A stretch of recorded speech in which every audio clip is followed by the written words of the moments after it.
Good morning and happy Wednesday. You are listening to Prepper Talk Radio here on K-Talk AM 630. Check out our new website, ktalkmedia.com, and follow us on Facebook and Twitter. Twitter is at KTKK. Those are our call letters. Facebook is K-Talk Utah. Check us out. Join the conversation. Tell us what you think about the show. Tell us what content you want more of. We are one of the three oldest talk stations in the nation. And I am so happy to be here and so proud to be part of the K-Talk family. This is Scott with Prepper Talk Radio. Shane is actually on a family vacation this week, so we miss him, Mr. Prepared guy over there. He's probably out there having fun. He's actually probably tuned in right now. He can't rip himself away too far from the station, so we appreciate him. This show would suck if it were just me every week, but I think we got a good show. Just bear with us today. Let me get through a couple of quick announcements. First of all, make sure you check out the new website, ktalkmedia.com. We've got more content, more news, weather. Weather today is actually looking pretty good. We also have really cool text ability now. So tell us what you think. You can vote. Let us know what your thoughts are, what's going on the content and everything else. Simply just text the word K-Talk to 727-888-2777 and click on poll. Remember, text the word K-Talk, K-T-A-L-K, to 727-888-2777. And we do that every day, so we'll have feedback for you guys on what we're hearing from you, as well as station changes based on the direction that you, the listener, want us to take. Excuse me. Holy smokes. So we got a fun show. Today Paul's show just talked about food storage, and food storage is an absolute staple in preparedness. But it's not number one. Number one is planning. We're going to talk about the P's of preparedness today. The first thing and first and foremost, every time, you need to start putting together a family plan. So I want to hear your input today. I want to hear what you guys have to say. Please join in the conversation. We're going to be taking a lot of calls today. The number here is 801-254-5855. That's 801-254-5855, and this show would not be possible if it weren't for our sponsors and good friends over at Survival Medical. That's survival-medical.com. They're going to be at the Southtown Expo Center this weekend at the gun show. Check them out. You can see all of their products. Talk to the founder of the company.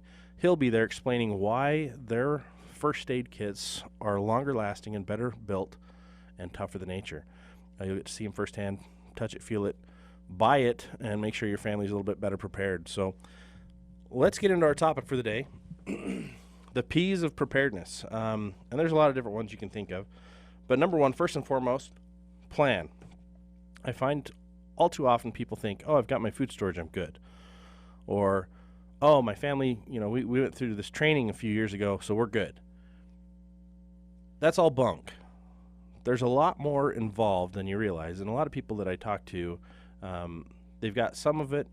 They've got some of actually a lot of them have all of it prepared. They've got everything figured out. They've got all their plans, their backup plans, and they're working on training with their family to make sure everyone's consistent and understands what to do in case of different types of scenarios. For example, number one thing you're going to have a disaster with here in Utah, surprisingly, is actually flooding basement, broken pipes. Winters are cold.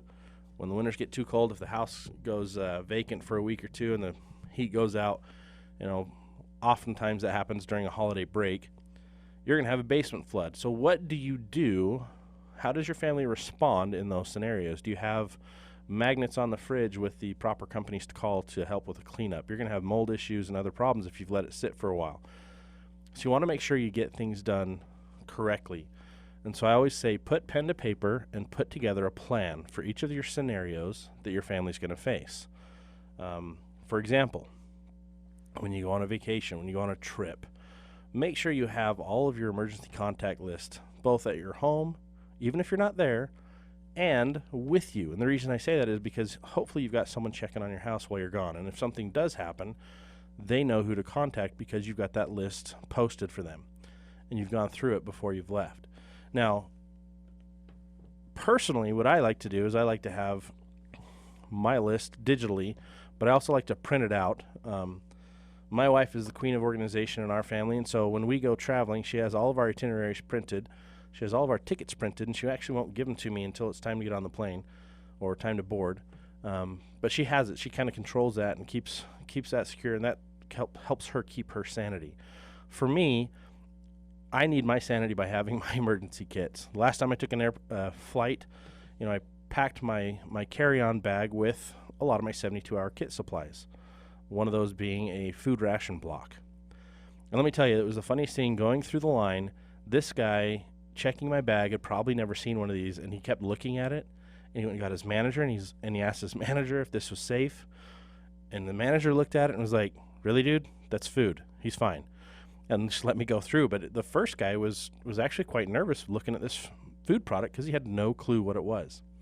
So it's kind of fun to freak people out that way. But the key here that I'm trying to get to is make sure you're planning. We went on a trip to Hawaii. I planned that in Hawaii, yeah, there's a lot of good food sources there, but I don't know how to hunt the different animals there. I don't know what the process is for different things, and you're locked in there by water. So what are my options, really? What about water filtration? So I always take a water filter with me when I travel. In this case, I took a bigger water filter. I took food rations. I took first aid kits. Took 2 of those, one for my wife's bag and one for mine. But it all comes down to planning. So I have a checklist that I like to use before I go on a trip and make sure I have all the things that I need to feel safe and secure in case of an accident or in case of an emergency. Join in the conversation. Feel free to give us a call and let us know what you do in your planning, whether it's planning for disasters or planning for small events that if disrupted could affect your family. Give us a call at 801-254-5855. Part of that planning is simply talking about with your kids possibilities of a fire in your home, possibilities of a flood, possibilities of an electrical outage. Those are some of the 3 more likely things to occur here in Utah. And so considering power outages, what is your plan? What is your family plan? First and foremost, I want you to think of, if the heat were to go out, what would you do to keep your family warm? What would you do to keep your house warm so that your pipes don't freeze and everything starts to break? Because you got to think about that as well. One of the simplest things is a wood-burning stove. Now they've got bans and restrictions on when you can burn wood and when you can and can't. But honestly, in a survival scenario, those things go out the window. No police officer's going to say, "I'm sorry, you can't burn wood today because there's a ban," if the entire neighborhood's out of energy. If nobody has power to their home, they're going to allow you to do that. The other part of that is making sure you've got a well-documented plan for everyone in the family and that it's posted. For example, growing up, we had evacuation routes for our house in case of a fire and where the family was going to meet. That wasn't just talked about. It was actually posted in our house. We had it in the kitchen, in the pantry. So you open up the pantry cupboard, and there on the wall was a plastic sheet, and inside that plastic sheet was a piece of paper that talked about where we're going to go in case of an emergency, and it had all the emergency phone numbers on there as well. So in case of fire, we're going to meet at this location. It was a light post across the street, and just up the street about 3 houses. And that way my parents could get an account of where everybody is, make sure everybody's okay. But then we also talked about fire safety, how to check your door handles, how to check and maintain the right processes so you can get out of the house correctly and safely, so that you're not breaking through a window and cutting yourself on the way out, but that you know how to use the window and that you've practiced it. And so we do drills. Now, we didn't do the drills very often. Most of the time it would go a year, 2 years between each drill, but we still tried. And that made my family a little bit better prepared than most of the kids I knew, because they weren't practicing anything. So my challenge to you is put together plans. Put together the plans for your family, specifically for floods in your home, for a fire, for power outage, and then the big one, the earthquake. Now you may think those aren't going to happen. If that's you and you think those will never happen to you, good luck. You've been warned. This is your warning call. But make sure you try to take some time to get those things taken care of. Now, one of the other things that I want to make sure we point out is, don't just keep those digitally. Print those out. Make a binder. Make 2 binders. My family has 2 different binders, and we try to print those off on waterproof paper so that you can actually keep the ink on the paper, and that even if there's a flood, you can use those. But always have those printed out. We actually have a caller. Let's bring him on. Hey, thanks for calling. You're on the air. Hey, I was wondering if you'd have suggestions for alternative communication should cell phones go out. That's a really great topic. There's a few different choices. Some people like the small two-way Motorola radios. Problem with those is they've got a range issue. You can only go so far, and they're typically 5 miles, unless you're up skiing, and then they seem to do a lot better. But in town, there's a lot of disruption to the two-way radios. Tall buildings, all the different antennas, they're going to stop and slow that down. There's a couple really neat companies. One is GoTenna, and they can take your cell phone, and even though the cell towers aren't working, and they can make a closed network with your cell phones, almost like a two-way radio. So like, and that allows you to text, phone call, and there's a couple other features about it, but that gives you a 10-mile radius. So it would be like phone-to-phone communication rather than through a tower. Correct. And it works a lot like a handheld two-way radio. And that gives you a 10-mile radius. There's another one called Beartooth, and that does very similar technology, very similar product. But both of them have the ability that you can actually, it's kind of a dangle device that Bluetooth connects to your phone. So if you run out of power on your phone, you're fried. But it allows you to, as long as you've got that doggle device or dangle device, you can actually connect that phone to the other phones on that same network that you've configured. So you could have 3 or 4 phones, and everybody has access to that line. So if the cell towers go out or something disrupts those, or typically what's going to happen is there are going to be too many people calling at the same time so that you can't get through. This will allow you to bypass those. Okay. Because one of the scenarios that we should be aware of is kids are at school, dad's at work, mom's shopping, and suppose there was an earthquake. Well, what's the meetup point? What are alternative places for kids to go or to meet up with parents and things like that? And if you're spread over a 10-mile radius, that can be difficult. Absolutely. Another really good resource is ham radios. Now, doesn't really make sense for small kids to carry around a large ham radio, but I mean, first and foremost, you need to have a license for it, so you understand how to use it, how the bands work, and what bands you can and can't use, so that you don't interfere with police bands, you don't interfere with emergency medical responders. But I really love ham radios because it gives you that flexibility. You can actually talk a lot farther. They're line of sight radios, so if I have a strong enough output, I can actually communicate all the way across the valley. I can communicate across the state using repeaters, across the globe, all the way. I can bounce a signal to the moon and back. They're really phenomenal, but that's not always the simplest way for a family to stay in communication. Talking about an earthquake, say your kids are at school, say you're at work. My wife works from home. I work from home part of the time, but I'm also all over the state. I do a lot of driving. Sometimes I'm in Idaho, sometimes I'm in St. George. So if there were an earthquake to happen, I would have to scramble to get myself back to our meeting location. Without a good communication tool, we'd both be in the dark until I can get within range. So that's why I think ham for our family is the best solution. But I want to go back to your point, talking about an earthquake scenario for a family, kids are at school. I had a really good friend, or have a really good friend. She was actually Ms. Utah and Ms. America last year. Her sister and her sister's family were in Japan when Japan had their earthquake. And it was devastating. The kids drove about 30 minutes to get to school. Mom was at home with actually she was out shopping with one of the kids, close to home in walking distance. Dad was at work, and their oldest daughter was at school and just left to come home and when the earthquake happened, so the bus route could no longer be taken. So all the kids were let off the buses to walk home. And so it took hours and hours for everybody to get home because it was, in some cases, a 10, 12-mile hike. But their meetup point in that scenario was to meet up back at the house. So when someone got there, they had to sit and wait for everyone else. And the beautiful thing is everybody made it. Everybody got there, and once they got there, they knew what to do from there. I think that was the biggest key for them is they had that meetup point. So wherever that is, that's where people need to focus on. We're actually running into a break right now. So Beartooth and GoTenna, right? Yeah, Beartooth and GoTenna. Check them out. You can find them on Facebook or just Google them and you'll get them there. Okay. Thanks for your call. Hey, welcome back to Prepper Talk Radio here on K-Talk AM 630, the one of the last remaining free and independent thought radios. We're so excited to have you, the listener, be such a big part of what we do here at K-Talk Radio. Joining the conversation at 801-254-5855. Check out our new website, ktalkmedia.com.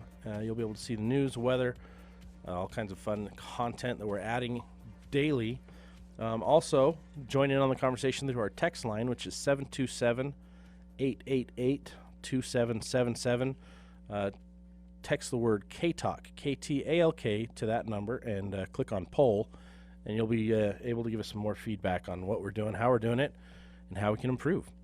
As a reminder, today's show, as always, brought to you by the only first aid kits tougher than nature, Survival Medical.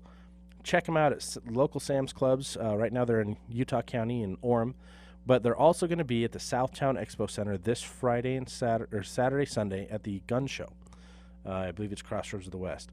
But it's $12 to get in. You'll have some savings on these kits. They're actually doing special show prices.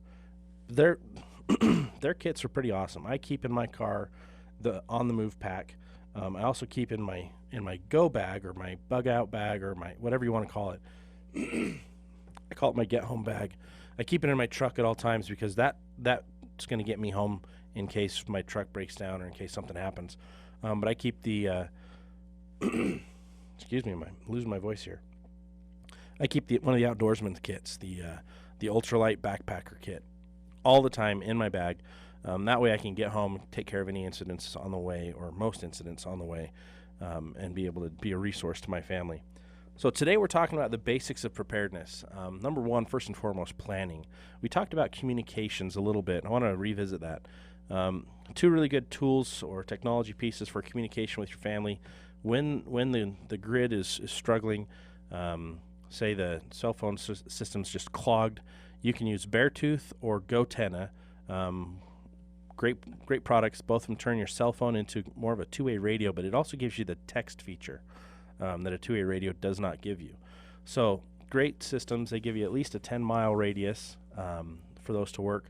Now those can be restricted. Any radio can be restricted by anything blocking its path. For example, if there's a lot of other frequencies going on, it can shorten your radius.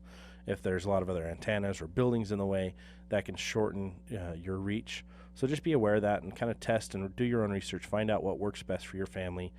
Sometimes it's just a simple Motorola or other like devices that are two-way radios. You can get 4 or 5 of them on the same network and be happy.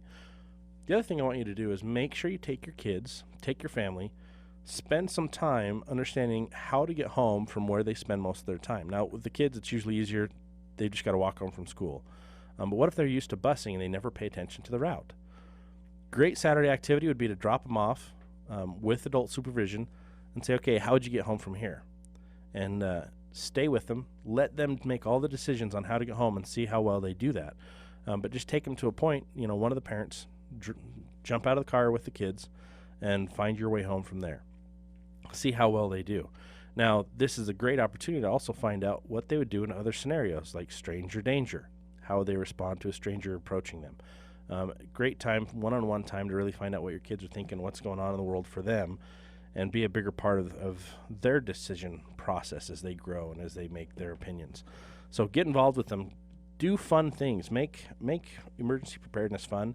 It can seem boring. At times it can seem monotonous. A lot of people I talk to say it's a little scary and they get overwhelmed. The purpose behind this show is to help kind of break down those fears and give you a starting point. So the next thing I want to talk about, when we're talking about the P's of preparedness, and I like to keep things simple. So we've talked about plans. We've talked about paper. Print everything off. Make sure you've got hard copies of your plans, hard copies of your inventory of your goods and services, or not services, goods and supplies. Make sure this is the simplest one, pack rat. Keep the things on hand that you need, that you know you're going to need. The number one thing that's going to happen is you're going to lose a job. And that's going to put you out of income, possibly 2 incomes, or depending on what your family situation is, it could put you out of income for a while. Make sure that you're quite a bit of a pack rat. And I say that kind of tongue in cheek. Don't just hoard everything. Don't become a hoarder. Be organized. Be strategic in what you're holding on to. Make sure you've got your food supply. Make sure you've got your water supply. More importantly, make sure you've got a water filtration system. Make sure you've got your survival medical first aid kits. I mean, these things will last you 20 years, and that's opening and closing it, using it over and over again. These are one of the longest sustainable first aid kits I've ever seen. It's the only one I've ever seen that gives you up to 20 years. Everything else is up to 2 years. So get one of those for each of the members of the family. Make sure you've got that. But get the things you need. And don't just get things. Get tools. And then focus on training. Make sure everybody knows how to use what you have and that you spend time doing it. It can be a lot of fun. One of my good friends, he takes his sons, and he doesn't have any daughters yet, but he takes them every month, and he does fire starting competitions to see who can create the best kindling, who can create a fire the fastest, and start a fire with sparks. They do flint and steel fire tests every month, and it's fun because he'll actually post them on Facebook and kind of show who wins. But it's a good thing to do is become a pack rat. Store ideas, store knowledge, store things that are going to help you get through the challenges. Another good thing is, what if the power goes out? What's your plan for that? We've got a backup generator, which is great. It's not a whole home backup generator, but it's a targeted generator. We can run a few lines from it. It allows us to run 4 electrical lines, 2 USB connectors, and so that allows us to run the lights and the energy that we need, keep our fridge and freezers going, keep a hot plate burning, so that we're not going without. Another thing is, you can check out, which is really cool, shelter solutions. Check out vitaldomes.com. They've got the best shelter, and they've also got a power system called the HomeGrid 5000, which is what I'm saving up for right now. They start at just around $5,000, but you can actually unplug your dryer and plug this in where your dryer is, and it'll actually power your whole home. So that you don't need any expensive grid tie systems. You can actually just run this. It'll recharge itself typically within a day. As long as you're getting at least partial sunlight, those panels will recharge that whole system. Check it out. It's the HomeGrid 5000. That's the system I'm going for. Right now I've got a dual fuel propane and regular gas generator. Benefit of that is I'll always be able to have at least one of those fuels accessible, and propane can store for a really long time. So make sure you've got a solution for when that power goes out, what you're going to do, and practice those scenarios. That's part of your plan. That's part of the pack rat. Make sure that you've got your plan and that you're actually hoarding the right things. I shouldn't say hoarding. Collecting the right gear, collecting the right tools and the right skills so that you can get through something. Now, I'm not an expert on everything. It'd be impossible for me to be such. I'm not an expert on everything survival. Again, that would be impossible for me to be such. So I'm looking for your comments, your content. You may be an expert in something or may have done extra studies. You probably have done extra studies in certain areas that make sense for you. So give us a call at 801-254-5855. We'd like to hear from you. I'd also love to hear what you're doing to be better prepared for your family, or maybe some life stories and what's happened in the past, so that you guys have been able to get through things. I can remember a time, because I had planned, I was able to get through a 3-month time of unemployment when I was living in California. Normally, a 20-something-year-old kid, if they lose a job, they're probably going to go back and live with mom and dad for a while to resettle and figure out what's the next step. Thankfully, I didn't have to do that. My parents taught me from a young age to make sure I always had at least a 3-month supply of food, at least a 3-month supply of finances, so that I can pay my bills and keep things going, so that I could survive those times. And so I had a 3-month time where I had no income. Thankfully, my bank account took care of that. Thankfully, I didn't have to go out every day and try to find a way to feed myself, because I had food and I had money set aside that it took care of me. However, had I gone more than 3 months, it would have been a problem. Thankfully, I found a job that started 3 months after I'd lost my last job, so I did not have to go without, and I had enough money in reserves that I was responsible with it, that I could get through and move forward. So make sure you're pack ratting the right things. Nowadays, I have the water filtration. I've got water barrels stored at my house, as well as you should. Don't store them in your old milk containers. Those don't store very well. Make sure you're using either, at the very minimum, a 2-liter bottle, especially the off-colored ones like the green.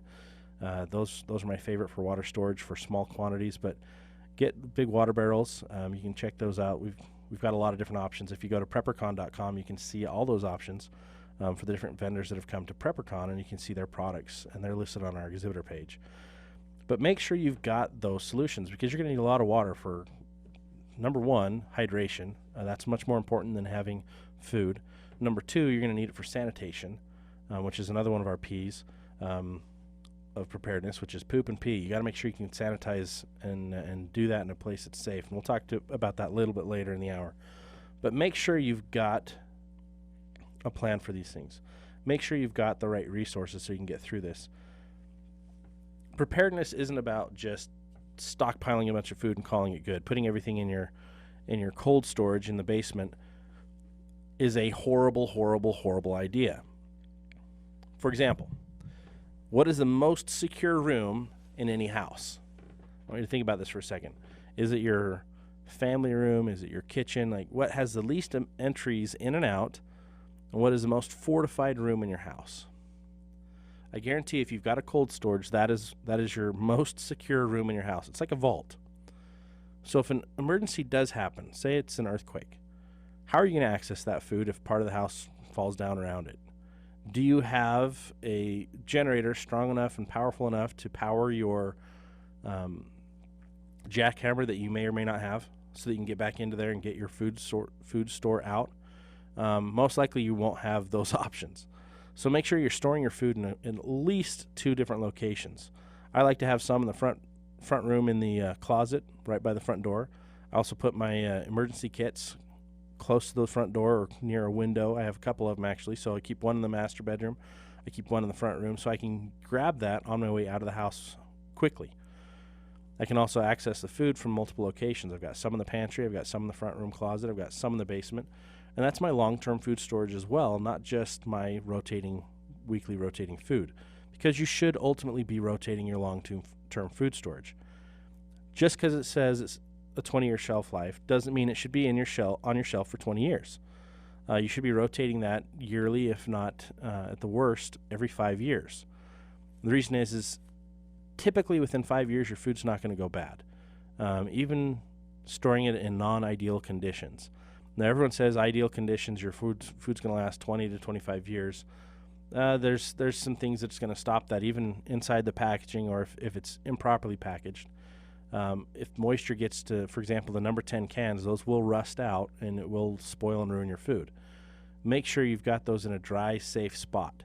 Keep them off the ground, at least 12 inches off the ground, so that if flooding happens, it's not going to affect those cans.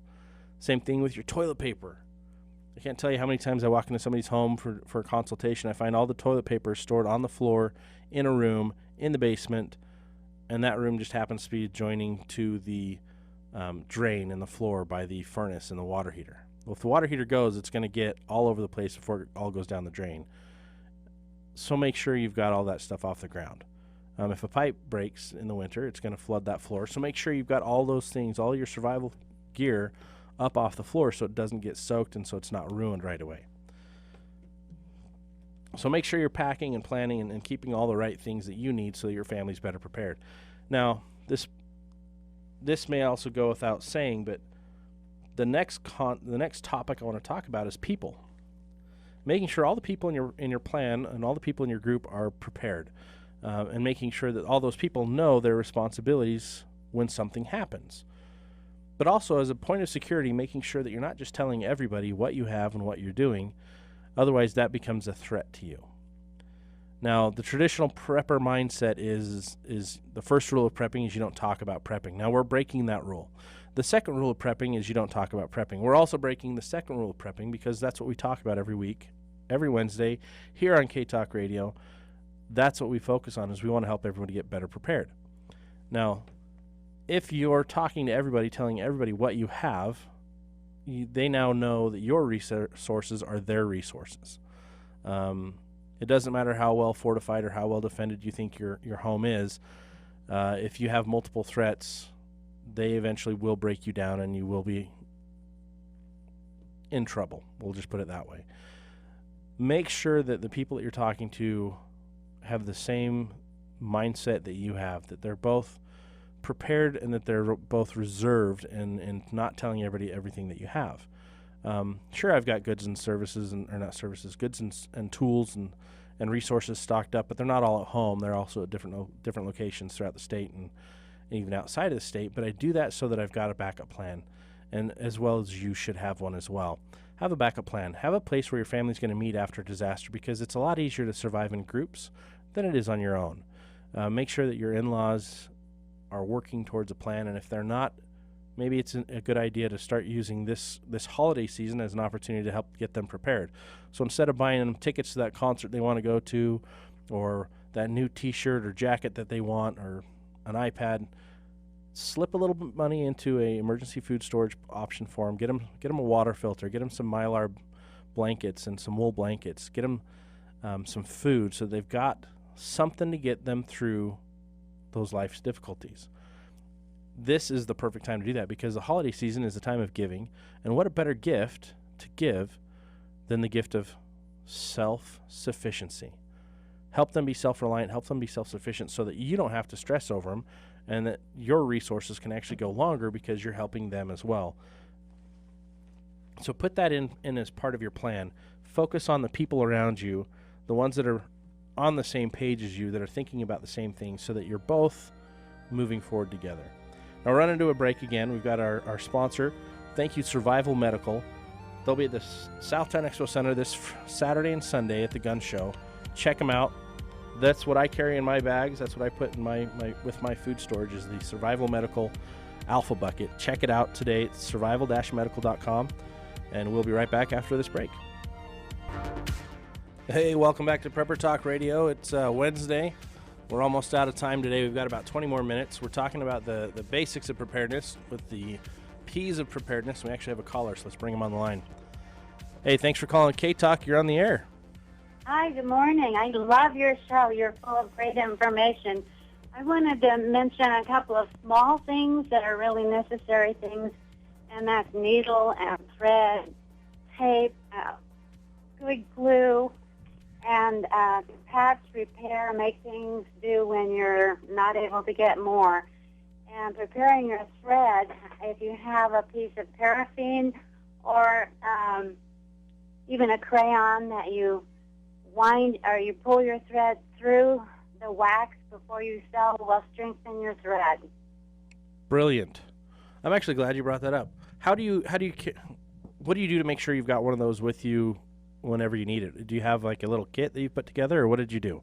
You know those little tiny cookie tins that you get around Christmas time? It was like Danish butter cookies and things like that. Mm-hmm. Like I have a little Danish butter cookie container right here in my kitchen right now that I'm going to make up for one of my kids. And it's about 1.5 inches high and 6 inches around. Square would make me happier, but I take a produce bag. They sell the produce in those they're red mesh, orange mesh bags.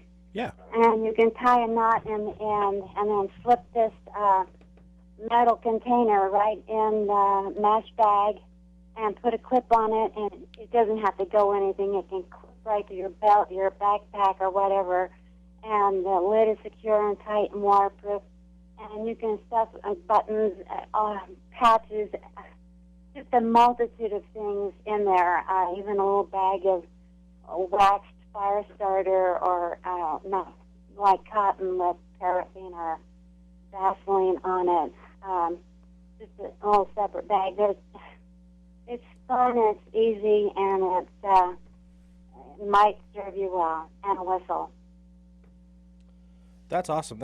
It's one of the most overlooked thoughts. The most overlooked thing in preparedness is sanitation, but I think second to that is sewing, clothing repair, because when we do have a problem, where are we going to go? Especially if it's a grid down scenario, who's going to be able to fix the hem in your pants that you ripped, or fix, the buttons that you've popped off? If we don't have, even your shoe. Yeah.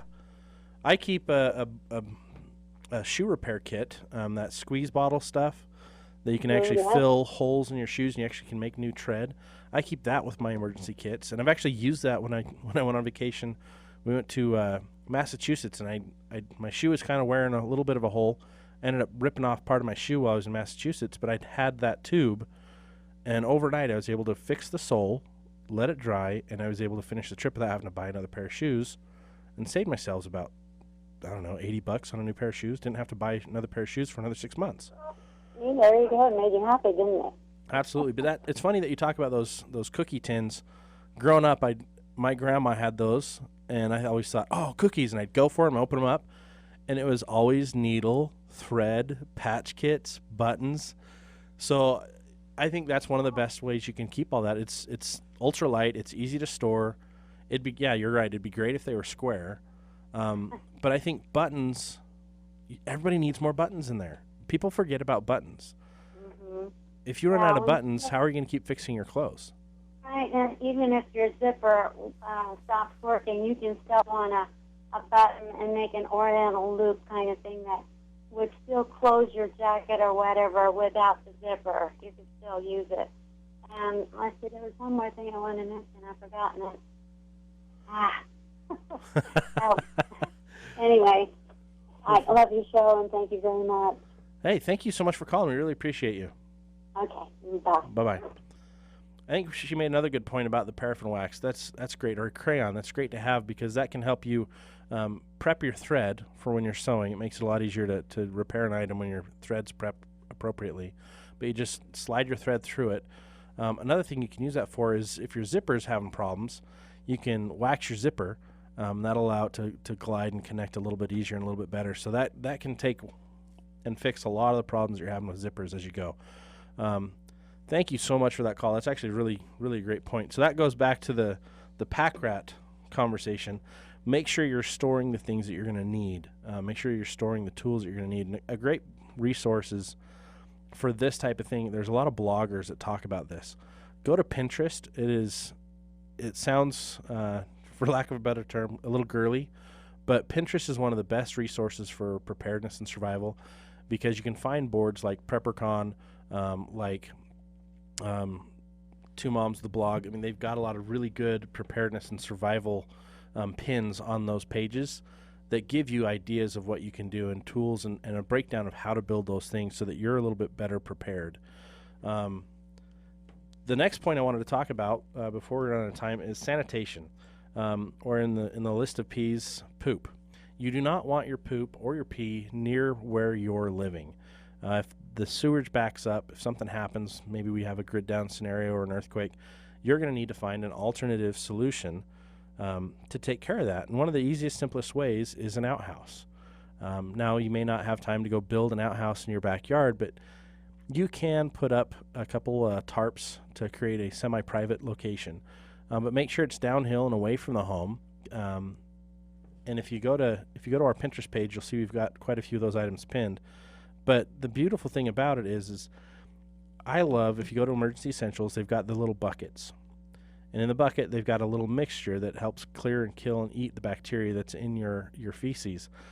Get a lot of that. Because even if in the middle of the winter, if you're like, I am not going outside, you can at least use this, put it in the bathroom, use it in the bathroom. Don't use your toilet. Don't try to flush anything down the toilet because it's going to be all backed up and it's going to just keep causing a bigger problem. And try to get all your neighbors to stop doing that as well in a disaster scenario because that's just creating more bacteria that you're going to have to fight. But make sure you've got your solution. These buckets, I love them. We've got 3 of them in our house just in case. And that way our basement renters have something if they need it. But we've got a backup plan to our backup plan. Get yours. Make sure you've got your plan put together. But the last topic I want to talk about is, as we call it, policing or the pew-pew process, which is pew-pew. If you've watched Star Wars, everyone talks about Han Solo and who shot first. Pew-pew shooting, right? Home defense, self-defense. What are you doing to secure your home? One of the most simplest things for someone to do to break into your house is to simply kick down your door because your latch on your door is only connected by about a 3/4 inch screw. It doesn't go into the frame, it just goes into the door frame, not the actual frame of your home. So that can be broken, kicked out quite easily. The only thing holding it there is less than an inch of wood. Now, if you really want to secure your house, pull those out, add at least a 2.5-inch screw that goes all the way into the frame. Really secure that door. Add additional locks up top and down bottom. That way there's no way someone can just kick through that door. And I also want you to think about windows. Yeah, somebody can break through a window, but that sound, that noise, that kind of lets people know they're there. And if you're home, you can defend against that. So I would highly recommend you get a group like Ready Man. They do home defense training. There's also the Urban Survivalist group. They do some training up north near Ogden, up in Clinton. Check those two groups out because they can help you with better ways you can prepare and protect your home. I highly recommend, if you're going to go the alternative to get a gun, or if you already have guns, that you don't just think you're commando and can take care of things. Get some training from some professionals. I love the guys down at the Armory. They do a great job. They've got some simulation systems you can go through, but pretty much any range you go to has training classes. Check out their courses, find out what they offer. They will offer something in your world that you're looking for, so check those out. And the nice thing about the Armory is you can do with a simulated round, so you're not actually shooting anything, you're not wasting a lot of ammunition. You can use their laser targeting system, and it's got a bunch of different scenarios you can go through, everything from close quarter combat to larger distance training. Same thing with Ready Man. They can do that for you as well. And if you go to readyman.com, check out their website. They've got a lot of good resources. And then urbansurvivors.com, check out their website. They've got a lot of good resources, and they've got classes every Wednesday night on close quarter combat, how to defend against a personal attacker, whether they're in your home or whether it's a parking garage. Maybe you're just walking to your car in the middle of the night and it's dark and you look like a victim. These guys have some great resources to help you be better defended, better protected. Because in an emergency situation, it can take 15, 20 minutes for police to respond, all the way up to 3 or 4 days, depending on the severity of the situation. You cannot count on the emergency responders to be your first line of defense. Unfortunately, they'll be way too busy. So you need to make sure you can defend yourself and protect yourself and your family.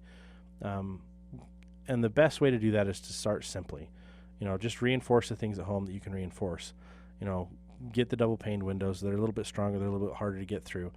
Make sure that you have appropriately functioning latches, that all the windows lock and they stay locked. They don't break. Make sure that they all slide well. So get those serviced every couple of years to make sure that they function correctly and that there's nothing broken, because anything that's broken makes it easier for someone to get into your house. Lastly, the thing I want to talk about is we've got just Halloween just happened, so we've got just a whole bunch of candy in your homes. And I love candy. So here's the thing I want you to make sure you're doing with your kids and your candy. Number one, first and foremost, take it away from them and give it all to me. I'm just kidding. Go through their candy, make sure nothing's suspicious if you haven't already done so. Make sure that the candy that you do have in the home is not going to be an allergen for those kids. Make sure you've gone through that so that those kids are protected. And then keep it away from them so they're only eating a little bit every day. You don't want your kid having sugar spikes, because that causes other additional problems. Most oftentimes rambunctiousness, which can end up, as it did for me as a kid, in bruises, broken bones, or lacerations. I've fallen into end tables from sugar highs as a kid, just being stupid. So make sure you're not letting your kid eat too much candy. My mom tried, but I was very mischievous, and I could climb up on top of the fridge and get the stuff down. So make sure you're being smart with your kids and their candy as well. Want to thank everyone that's called in today. We've had a fun show. A reminder to check out our new website, ktalkmedia.com, for all of our latest updates for the news, for the weather, and we've also got some exclusive content from Prepper Talk Radio there, as well as our other shows. The next show today that you're going to be listening to, get to participate in, is the Liberty lineup. We love these guys. Today I believe it's the Liberty Moms, and they're awesome. They have a great show every Wednesday, so stay with us. And thank you to our sponsors. First and foremost, Survival Medical. They are the toughest first aid kit out there. Tougher than nature, tougher than you, tougher than me. They've got a kit for everything that you could possibly be thinking about, and it's got a 20-year shelf life. It's amazing. They've created a system that actually keeps your your Band-Aids sticking and keeps your gels as gel. They don't powder up. They don't dry up. They stay functional. They stay feasible, and it'll still work in up to 20 years. Now, check them out this weekend. They're at the Crossroads of the West Gun Show at the Southtown Expo Center in Sandy, Utah. It's going to be open Saturday, and it's going to be open Sunday. And go check him out. Talk to John. Tell him K-Talk sent you, and he'll make sure he takes extra good care of you and get you all squared away. Now, as you're getting ready for the weekend, besides going to the gun show this weekend, I want you to take a few minutes with your family, and I want you to go over the P's of preparedness, and first and foremost, put together your family plan. Family plan for a fire, family plan for a flood, and family plan for an earthquake. Not just if everyone's at home, but also if everyone's at work or school, what is your family going to do to make sure everybody's safe and accounted for? Put it to paper, give everybody a copy, and then I want you to practice those over the next few weeks. Because if you're not practicing those, they're not ingrained into your mind and they're not ingrained into your child's mind, and you do not want a scenario where you can't find a loved one in a disaster. That would just be horrific. So make sure you're spending the time to do that, and you print it all out. Keep a copy everywhere. Post them. We had ours posted in the pantry. Open the cupboard door, and there it was all the time, staring me in the face right next to our cleaning list of what each chore was in the house. So keep a list of those handy. Keep those plans out and aware, and go over them as often as possible, because the failure to plan, the failure to take action now could be the reason that you get in trouble later. Thanks for tuning in. Thanks for being part of the Prepper Talk Radio family and K-Talk family.